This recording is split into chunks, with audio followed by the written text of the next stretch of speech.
Los Angeles. The city shimmered like a dream under the neon glow of the night. But Clint Eastwood knew exactly what lurked behind that brightness.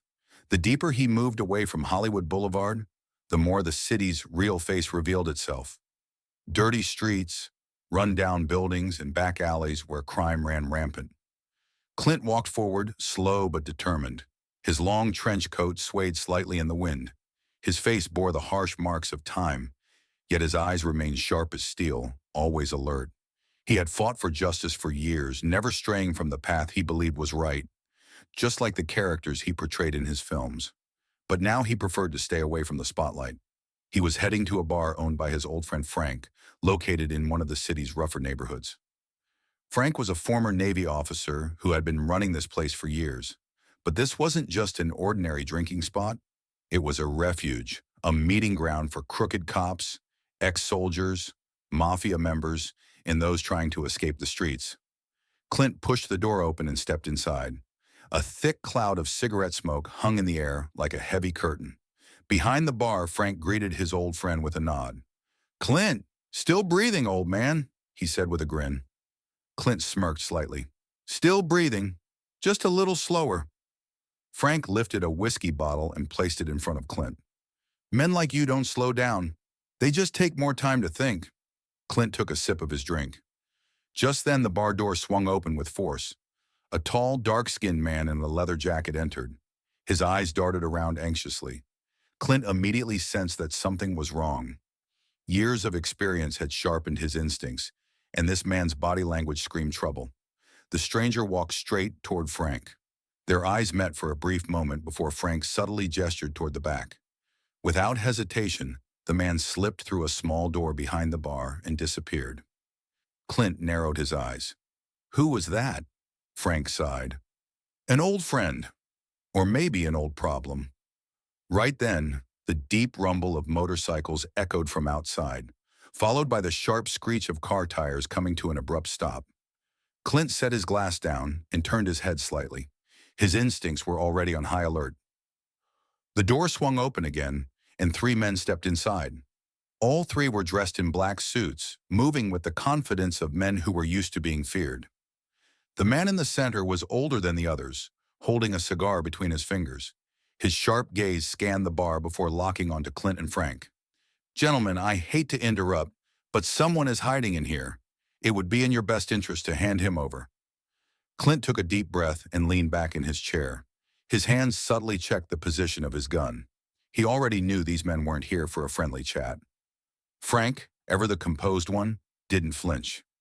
"Not sure who you're talking about." His voice was casual, almost bored. The older man smirked. One of his men abruptly moved, knocking over a bar stool with force. "Look, pal, we'd rather do this the easy way. But if you make things difficult, things might start breaking. Maybe even bones." The moment the threat left his lips, Clint sat up straighter. The entire bar seemed to hold its breath. He was Clint Eastwood, an icon of justice in Western films, a legend who had brought law and order with nothing but his gun and a stare. But this wasn't a movie. This was real life, and sometimes real justice required pulling the trigger. "Listen, fellas," he said in a deep, unwavering voice. "This isn't the kind of bar where threats work. If you don't know that, then you walked into the wrong place." The older man studied Clint's eyes, the cold, unshaken look of someone who had seen far worse than hired thugs. He swallowed but didn't back down. "This has nothing to do with you, old man." "Step aside." Clint narrowed his gaze. "If you come in here and start bullying my friend, then it has everything to do with me." Tension in the bar escalated in an instant. The other patrons slowly began backing away, sensing that a fight was inevitable. Clint's hand moved toward the inside of his coat. The three men reached for their own weapons. And then, the back door burst open. The dark-skinned man reappeared, eyes wide with fear. "Don't hide me here, they'll kill me," he shouted. Clint immediately realized that this was more than just a simple chase. The man's fear was genuine, and the men after him were deadly. Weapons were about to be drawn, and when guns came out, Clint Eastwood knew there was no turning back. The tension in the bar was suffocating. Clint Eastwood remained motionless, His steel blue eyes locked onto the three men standing before him. The terrified man who had just burst out from the back room was breathing heavily, his chest rising and falling in erratic movements. The leader of the three men, distinguished by his cigar and an air of authority, sighed and gestured toward the trembling man. See? Even he understands his fate.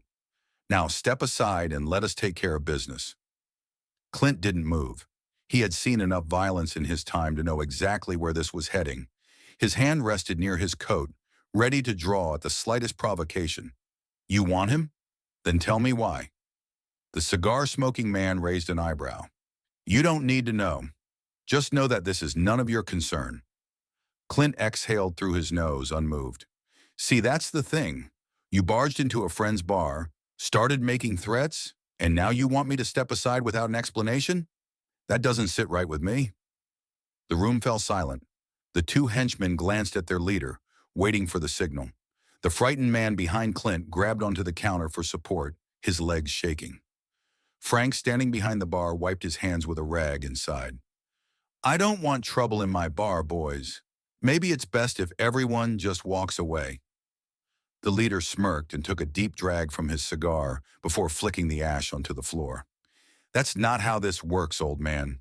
Then in a blur of movement, he reached inside his coat. Clint acted before the man's fingers even touched his gun. With a swift motion, he grabbed the whiskey glass in front of him and hurled it at the man's face. The thick glass shattered on impact, causing the man to stumble back, groaning in pain. Before the henchman could react, Clint had already drawn his revolver, the barrel aimed steady at their heads. Drop 'em. His voice was low, deadly. The two henchmen hesitated for a fraction of a second, just long enough for Frank to pull out a shotgun from beneath the bar and cock it. You heard the man, Frank growled.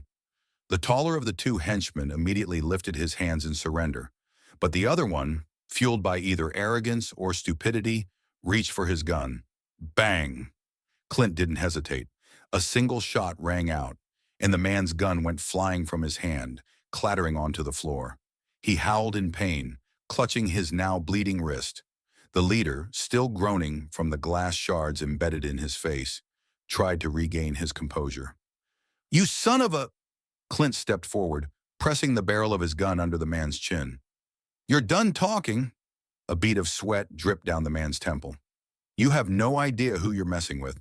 Clint tilted his head slightly, his expression unreadable. You don't know me either. Silence. Frank finally spoke up. You want to tell us why you're after him? He gestured toward the trembling man, who still hadn't moved from his spot. The leader hesitated. Blood trickled from a small cut above his brow, mixing with the sweat on his face. He glanced between Clint, Frank, and his wounded man.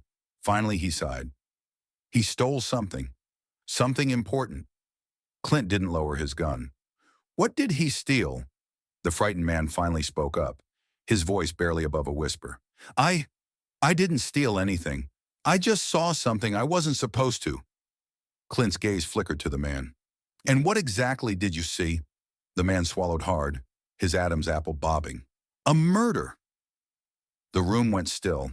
Frank muttered a curse under his breath. Clint narrowed his eyes. Whose murder?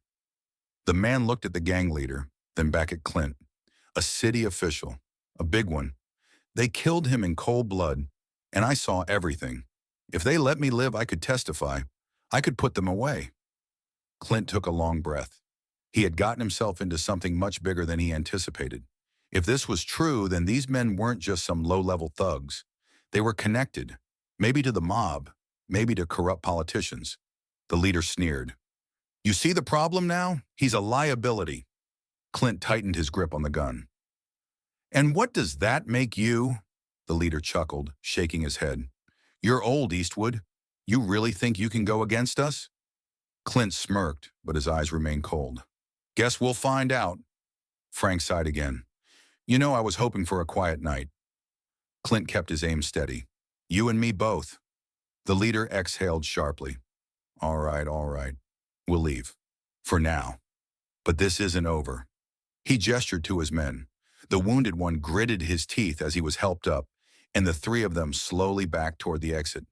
Before walking out, the leader glanced at Clint one last time. You've made a mistake, Eastwood, a big one. Then they were gone. Frank lowered his shotgun and exhaled. You just made yourself some serious enemies, Clint. Clint holstered his revolver and turned to the frightened man. All right, kid, start talking. Everything you know. Because one thing was certain, this was far from over. Frank poured 3 drinks, one for himself, one for Clint, and one for the frightened man still trembling by the bar. The atmosphere in the saloon had shifted from tension to something heavier, something dangerous. The 3 men who had just left weren't going to stay gone for long. Clint took his drink but didn't sip it. Instead, he leaned against the counter and looked at the terrified man. All right, kid, talk. The man hesitated, his fingers trembling as he reached for the glass. He downed the whiskey in one gulp, coughed, then wiped his mouth. My name's Victor Malone, he finally said, his voice still shaky. I was just a clerk, you know. I worked for the city, filed paperwork, scheduled meetings, boring stuff. But one night, I was working late, finishing up reports when I heard voices in the hallway. Angry voices. Clint remained silent, letting the man speak at his own pace. Victor swallowed hard. I peeked through the door. I shouldn't have, but I did. And I saw them, those same men, and another guy I didn't recognize. He looked important, dressed in a fine suit.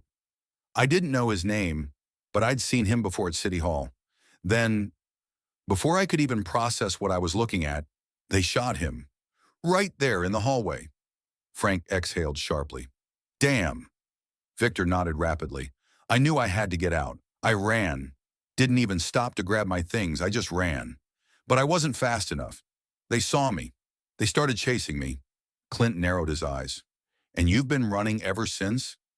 Victor nodded again, gripping the edge of the bar. I tried to go to the sheriff, but the moment I stepped near his office, I saw one of them waiting by the door. They had people everywhere. I knew if I stayed in town, I was dead. Frank sighed. So you came here, hoping to lay low. Victor rubbed his face with both hands. I didn't know what else to do. I thought maybe I could disappear. But they found me. Clint drummed his fingers against the counter, thinking. If what Victor was saying was true, this wasn't just some street gang looking for revenge. This was organized, a cover-up, a murder tied to the city's power structure. And now, by stepping in, Clint had just put himself in their crosshairs. Frank seemed to be thinking the same thing. You know they'll be back, he said. Clint nodded. Yeah, and they won't be in the mood to talk next time. Victor's eyes darted between them. So what do we do? Clint took a slow breath and turned to Frank. You got a back door? Frank scoffed. You've known me long enough to know I always have a back door. Crash! The front window shattered. Gunfire erupted. Clint acted on instinct, grabbing Victor and pulling him down as bullets ripped through the saloon. Frank dove behind the bar as glass and wood splintered everywhere. They were back, and they weren't wasting time. Clint peeked over the counter, spotting shadows moving outside. He counted at least 5 men. They came back quick, Frank muttered, pumping his shotgun. Clint pulled his revolver and checked his rounds. They never left. The gang had just waited until Clint and Victor got comfortable. Then they attacked. A bullet whizzed past Clint's ear, embedding itself in the wooden wall behind him. He returned fire, taking careful aim. His shot struck one of the men just as he tried to take cover behind a wagon. The man fell, 4 left. Another round of gunfire forced Clint back behind the counter. Victor was curled up, his hands over his head. I'm gonna die! I'm gonna die! Clint grabbed him by the collar. Not if you listen to me. Stay down and don't move. Frank fired his shotgun, blasting a hole in the front door. We need a way out. Clint nodded. Back door. Frank kicked open the small door behind the bar. Leads to the alley. But if they're smart, they have someone watching it. Clint peeked out again, scanning the street. The gang wasn't rushing in yet. They were playing it careful, taking their time. They wanted Clint out in the open. Fine. If they wanted a fight, he'd give them one. He turned to Frank. Cover me. Frank's eyes widened. What the hell are you? Clint didn't wait. He grabbed an empty whiskey bottle, stuffed a rag inside, and dipped it into the oil lamp behind the bar. With one strike of a match, the makeshift Molotov ignited. Time to turn up the heat. He hurled the flaming bottle through the broken window. It shattered against the street, sending flames licking up toward the sky. The sudden burst of fire forced the gunman to scatter, giving Clint the opening he needed. He sprang up, firing 2 quick shots. One man dropped. 3 left. Frank fired his shotgun again, forcing the others back. Go! Now! Clint grabbed Victor and pushed him toward the back door. They rushed into the alley, keeping low. The cool night air was thick with tension. Victor panted. Where are we going? Clint didn't answer. He was listening, watching. Then he saw him, one of the gangsters waiting in the alley, just as Frank had predicted. But the man wasn't ready for Clint. Before he could react, Clint slammed the butt of his revolver into the side of his head. The man crumpled without a sound. 2 left. Victor was still panicking. Are we safe? Did we make it? Clint didn't respond. He knew better. It wasn't over yet. And he was right. Because at that moment, the last 2 men stepped out from the darkness, guns already aimed. You should have stayed out of this, Eastwood. The leader's voice was calm, almost amused. He had a new cigar in his mouth, completely unfazed by the chaos. Clint exhaled slowly. His gun was still in his hand. But they had the drop on him. One wrong move, and this was over. Victor was frozen beside him, his breath shaky. The leader took a step forward. We don't need you, Eastwood. Just him. He nodded toward Victor. Clint's fingers twitched near his gun. The leader noticed and smirked. Go ahead, try it. Silence. Then, bang! The shot echoed through the alley. For a split second, Clint thought he had been hit. His body tensed, expecting pain. But then, the leader of the gang staggered back, clutching his shoulder. His cigar fell from his lips, landing in the dirt. His gun hand shook as blood seeped through his fingers. Clint didn't hesitate. With lightning speed, he raised his revolver and fired. Bang! Bang! 2 shots. The first struck the wounded leader in the chest, sending him collapsing against the wall. The second took out the last gunman before he could even react. The man's weapon clattered to the ground as he fell lifeless beside his boss. Silence. The only sound was Victor's ragged breathing and the distant flicker of the fire Clint had set in the street. The battle was over. Clint exhaled, lowering his gun. He stepped forward, standing over the fallen gang leader. The man gasped for air, his chest rising and falling in uneven bursts. His eyes locked onto Clint. You shouldn't have. His voice was weak, barely more than a whisper. Should have stayed out of it. Clint stared down at him, unblinking. You should have walked away when you had the chance. The leader's fingers twitched, reaching for his gun. Clint didn't let him. He put one final bullet in him. This time he didn't move again. Victor collapsed against the alley wall, shaking his head. Oh my God, and they're dead. They're actually dead. Clint holstered his revolver. They had it coming. Frank appeared at the back door, shotgun still in hand. He surveyed the scene and let out a low whistle.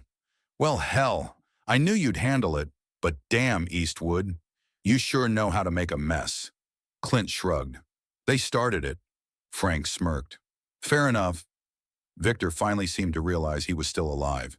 He looked at Clint with wide, disbelieving eyes. You saved my life. Twice. Clint sighed. Yeah, well, don't make me regret it. Victor swallowed hard, then nodded.